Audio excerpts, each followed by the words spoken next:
এই গাইস, আসসালামু আলাইকুম। Welcome to my new video. আশা করি তোমরা সকলেই ভালো আছো, আমিও ভালো আছি। তোমরা সকলেই জানো যে আমি একটা মলি মাছের ট্যাঙ্ক আছে আমার কাছে। তো সেখানে জাস্ট একটা মলি আছে, ওর ফিমেলটা হারিয়ে গেছে।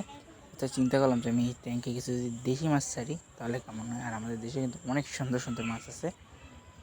তো সেখান যে বলা সেই কাজ, আমি মাছ নিয়ে আসি আর কিছু প্লান্টও আনি। তো তা দেখানোর আগে আমি আমার কাপির বাচ্চাগুলোকে তোমাকে একটু দেখিয়ে নিই।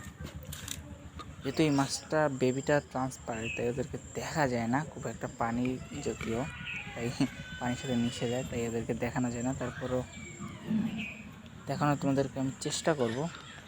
তোমরা যদি একটু ফোকাস দাও তাহলে হয়তো বা এই সামনে দেখতে পারবে। তো আশা করি তোমরা দেখতে পারছো। তো আমি ওদের ট্যানাসগুলো খুব তাড়াতাড়ি নিয়ে আসবো।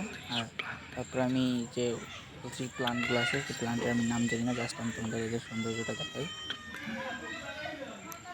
নেক্সট হচ্ছে এইটা, সৌন্দর্যটা খুবই সুন্দর। আর তারপরে যেটা, সেটা হচ্ছে ব্লক ফুলের মতো।